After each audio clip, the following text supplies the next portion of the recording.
I'm gonna tell you guys the story of my first birth that I have. I'm actually pregnant with baby number 3 now, and baby number 2, who's not a baby anymore, is currently sleeping in the back seat of the car. So, I'm taking the opportunity to just go ahead and film this, and doing so with a little bit of hindsight. I've definitely learned a few things since that first birth, so I wanted to throw in a couple tips or just a few thoughts, I guess, about that first birth from the perspective of now having had a second birth and also now being pregnant with my third child as well. We we chose to do it unmedicated. We used the Bradley method. I had a really great experience for a first birth and definitely want to recognize that every single birth experience is so different, but I do think it's important to put out some of those positive experiences as well as seeing some of the realities of some of the not so positive experiences as well, because if you're watching this and you are a first time mom, first time pregnancy, and you're trying to go for an unmedicated birth, or even if you're going for a medicated birth, there are just so many different ways that it can go. And it was helpful for me to just watch a bajillion birth videos before giving birth that first time. And I do it with each of my pregnancies as well, because I feel like it just prepares me mentally to not feel disappointed if something doesn't go the way that I hoped, and just to kind of be open up to the possibilities and prepare myself for different things that might happen. I did have, like I said, a really positive experience. I wish I could have caught it on film because then I could just show you guys how awesome it was. But as you will hear later in this story, it would have actually been very difficult to film because there was kind of a funny ending with the midwives that we were delivering with, and we wouldn't have actually had time to ask them. Just the way that things progressed, we would not have had time to ask them for permission to film. And so even if we had wanted to film, it probably wouldn't have happened. But things started around 4:30 in the morning, day of. Okay, this was all within 10 hours, I think, total. So 4:30 in the morning was when I started feeling sort of these waves, was how I would describe them. Nothing uncomfortable. Didn't really feel like my uterus was contracting, didn't feel like there was like a whole lot of pressure or squeezing, or I didn't really feel like anything, but I could feel like there was waves of something going on in my uterus. And it was something I had never felt before. With my first baby, I didn't have any sort of Braxton Hicks contractions. Not that I had noticed, not that I was able to distinguish. Kind of mentioned to my husband because he was actually getting up at this time and getting ready for work. He was working a job with some pretty early shifts at the time. So 4:30 in the morning he was getting up, and that was how I woke up and started feeling some of these waves. So I just let him know casually, hey, just so you know, I've kind of experienced these waves, and I'd already experienced 4 within the time period that he was getting ready. So that's quite a bit within a pretty short period of time. So I just let him know, just so you know, I'm feeling these waves. Could be the day that baby's born. This was actually on her due date, so it was very possible. And he kind of got excited, had this little grin on his face. He had a daughter from a previous marriage, so he'd been through this all before. He was excited, he was prepared for it, and he said, okay, sounds good, just keep me updated. And he went ahead and left for work, and I just laid there and I rested for a bit and continued to have about 4 of these waves about every hour. So they were coming about every 15 minutes, and they were very consistent. It was like on the dot every 15 minutes. I got a timer app on my phone so I could track how long each of those waves was, and they were about 45 seconds every 15 minutes pretty consistently. And I ended up just getting up, took a warm bath because that sounded like the thing to do that all these moms would do in their birth vlogs. So I took a warm bath and I started making it's like this limeade stuff, and I made it with both of my births, and I'm gonna do it again this time because I loved it. But it's a hydration mix, like a natural hydration mix. It's got coconut water, lime juice, honey. I think it's got some salt in it, but it's really, really good. And that is what I drink during labor. So I just started making that, getting it ready, just in case today was the day. And it seemed like it would be because it seemed like things were pretty consistent. And I also sent a text to my husband saying, hey, just so you know, it is pretty consistent and I'm still getting these contractions. He went ahead and just came home because, as you will find out by the end of this story, I didn't realize that we were going to have a baby that day. He did, because he had gone through this before. And he figured, well, things are pretty consistent. This is probably a good time for me to go ahead and come home and start supporting and helping you get ready. So we were living with my parents at the time, which was really convenient, very easy for us because my stepdaughter, his daughter, that I was watching full time, because she was with us full time, she was able to just go upstairs and hang out with grandma and grandpa. So childcare was taken care of. We just let my mom know, hey, I'm having these regular contractions. We're gonna just start getting ready to go to the birth center. So he got home. We just wrapped up a few things. We kind of already had a baby bag, a hospital bag. We were gonna go to a birth center, so I guess our birth center bag was pretty much prepped and ready to go. And I just went through, while he was getting a few things ready, I just went through the mile circuit. So what you do first is invert yourself in a sense. So you're in this weird position on the ground where your butt's up in the air, and it helps baby to kind of get out of your pelvis a little bit. It helps give baby just a little bit of space, and you do that for like half an hour. And then after that, you go lay down in bed on your left side. There's a position that you lay down in. That's supposed to help baby get into an optimal position. And then after that, you can go do curb walking. I didn't do the curb walking part of it because of the way that things progressed, but I just went ahead and lay down in that position. My husband, when he finished getting everything ready, he came and sat down next to me and sort of rubbed my back, and we timed the contractions on that little contraction timer that I had on the phone. Things really got more consistent pretty quickly. So I think by 8 or 9 in the morning, I'd started with every 15 minutes at 4:30. Then by 8 or 9, it was already every 5 minutes, and they were roughly 45 seconds long. So very consistent, but not at all intense. And when I did get up to make the limeade, they sort of stalled out. Like, I didn't really have a lot going on. So in my head, I didn't really think much of it. I didn't think that we were going to be having a baby anytime soon. All of the stuff I had heard from birth courses and from other people experiencing first-time labor is that when you have stalled labor, when you're moving around, that usually means that you're not quite there yet. Like, it could be a really long time before you give birth. You're just in early labor at that point. For me, it really ended up being a different story, because when I would lay down and fully relax, my body would get into that rhythm, and contractions were very, very regular. And as long as I was doing that, labor continued to progress.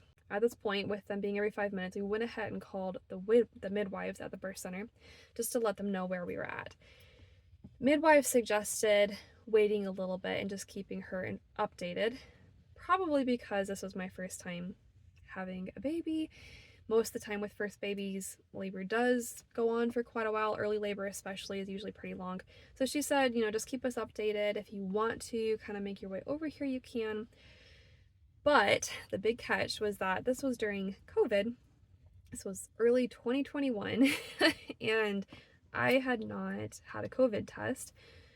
And somebody in my household had actually had COVID within the past 2 weeks. So she was past her quarantine period, but because she had had it relatively recently, I had to go get a COVID test, which if I didn't, I would have to deliver at the hospital. So we scrambled last minute. My mom helped us contact different CVS's and different pharmacies, just trying to see where we could get the quickest COVID test. Finally found one that was not too far away from us. I think it was a 10-15 minute drive away.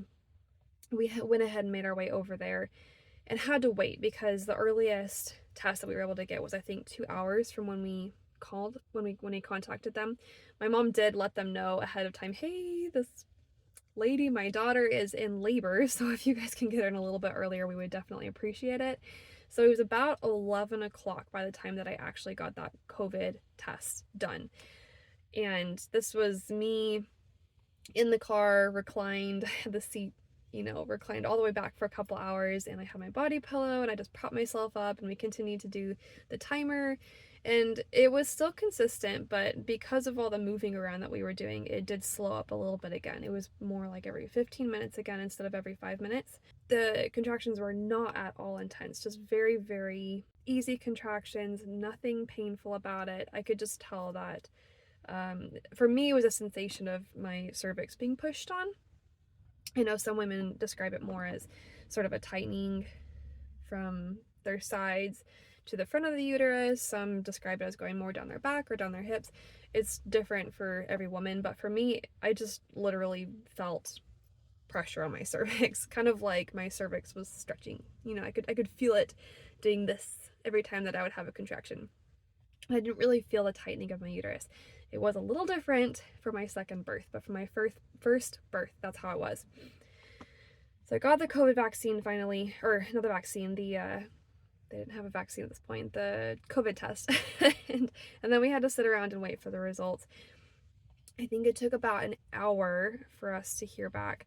So in the meantime, we were getting a little bit antsy because the birth center was already an hour drive away, and we weren't really wanting to get stuck being in any sort of intense labor an hour away from the birth center. So we just decided, hey, let's just go ahead and make our way to the birth center. It's unlikely that I'm going to test positive for COVID, so we'll just start driving and hopefully we'll hear back. We'll get the test results back on the way. Fortunately, I think 10-15 minutes into the drive, we did hear back and I got a negative test result. So I was able to call the birth center, let the midwives know that I was good, that I was in the clear, and I was allowed to deliver at the birth center. We made it to where the birth center was located, an hour away from our home, and stopped off at the gas station so my husband could get some snacks for labor. And I was not planning on eating a whole lot because I didn't want to risk getting sick or throwing up, because I'd heard a lot of moms had that experience. But he got some pork rinds. While we were walking through the gas station, it was about 1 o'clock at this point by the time we had gotten to where the birth center was located.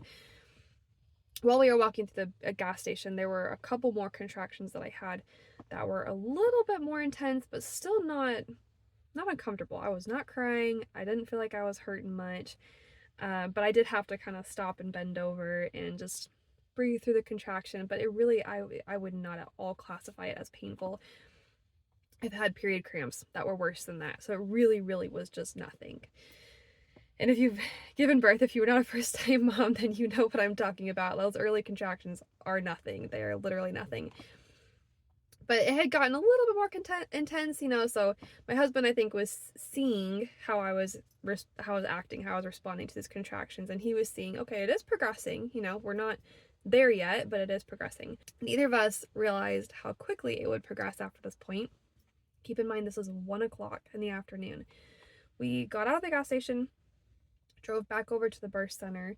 I thought, because like I said, these contractions were very, very mild, I figured it would make sense for us to just hang out in the car, because I didn't want the disappointment of going into the birth center, getting checked for my dilation, and then being sent away, because I had heard that happen to so many moms. I just didn't want that to happen.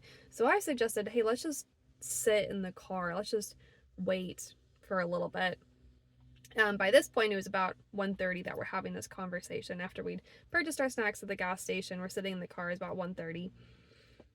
My husband said, okay, maybe we can sit here for a little bit. I think we did sit there for about 10 minutes, and I kind of rested. But then he was like, no, let's just go inside. Just get you checked, right? It doesn't hurt.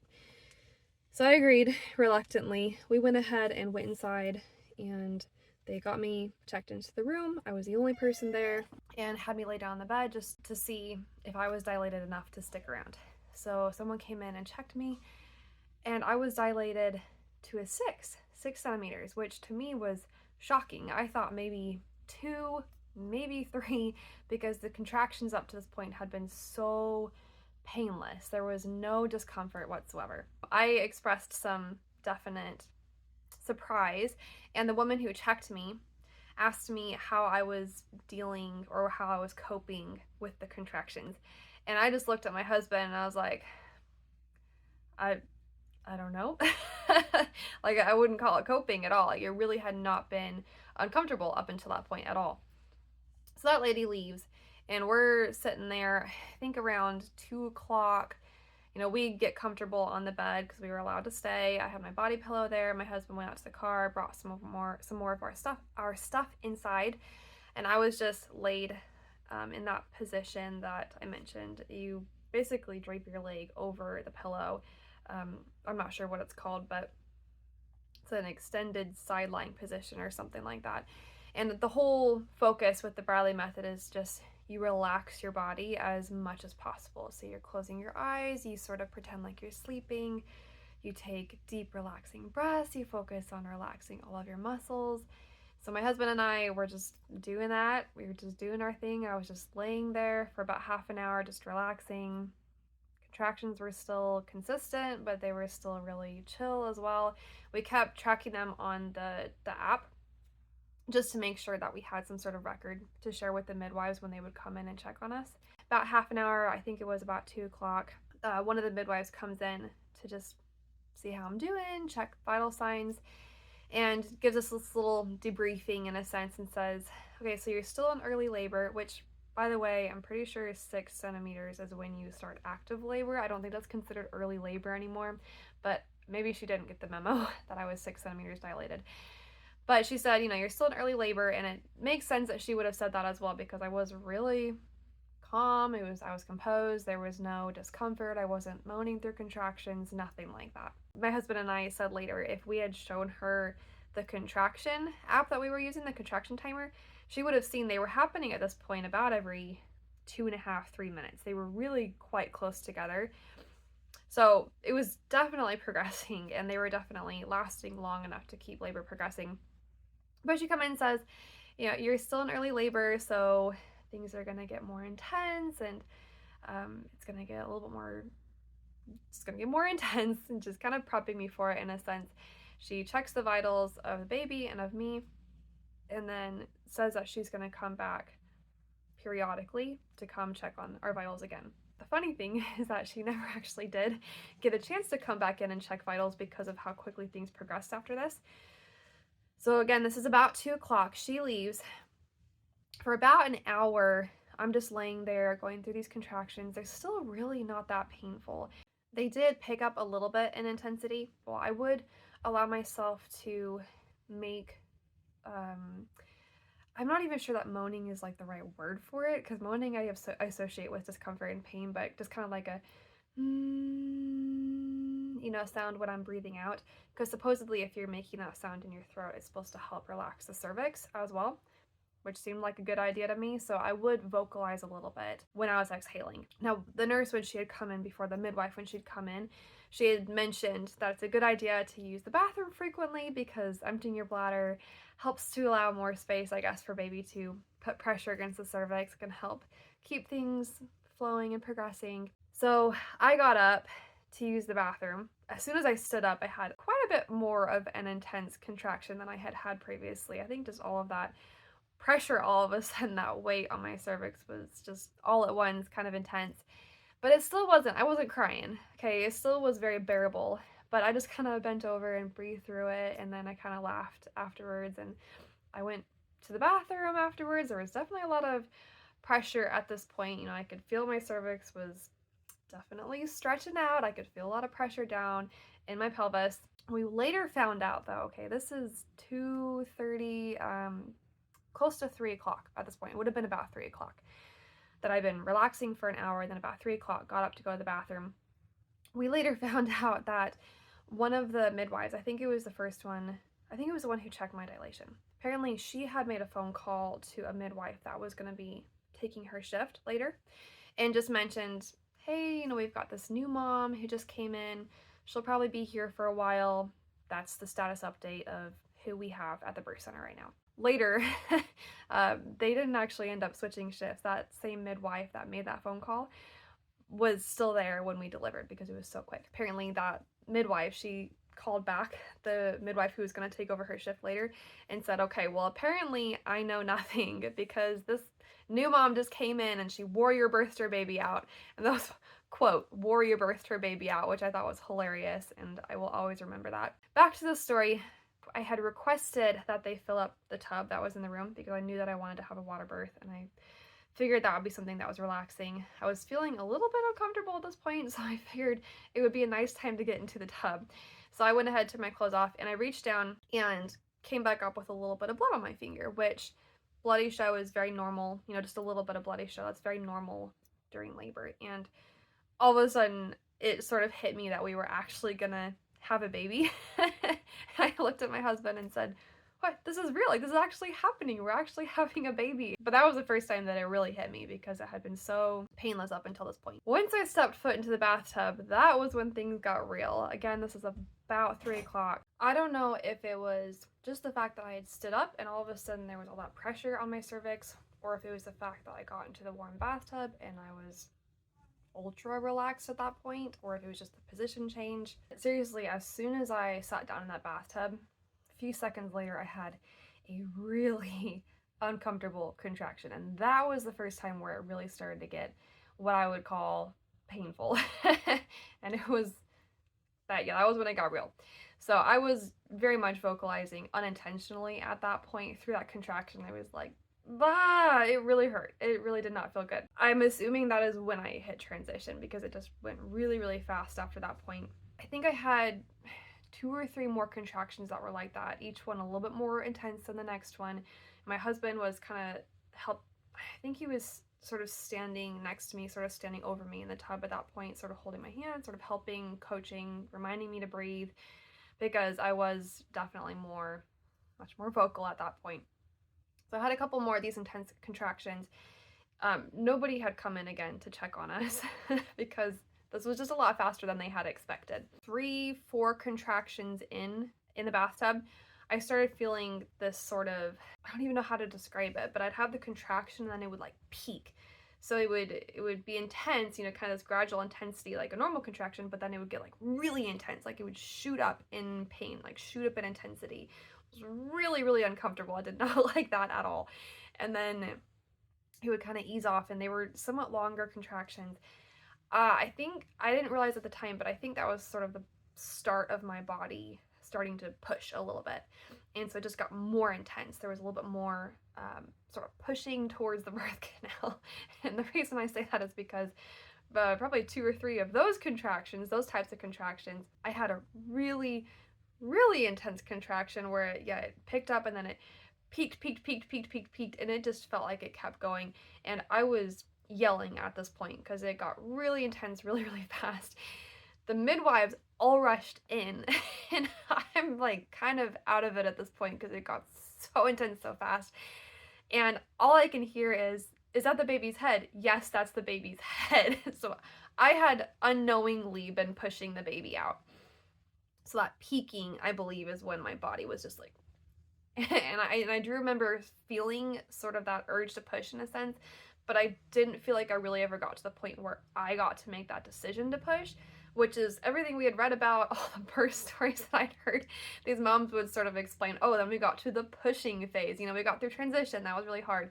Then we got to the pushing stage, and they sort of get into the position that they want to be in, and then they start, you know, holding their breath and pushing, or curling up and pushing, or they start actively engaging in pushing, and they're being a very active part of the process.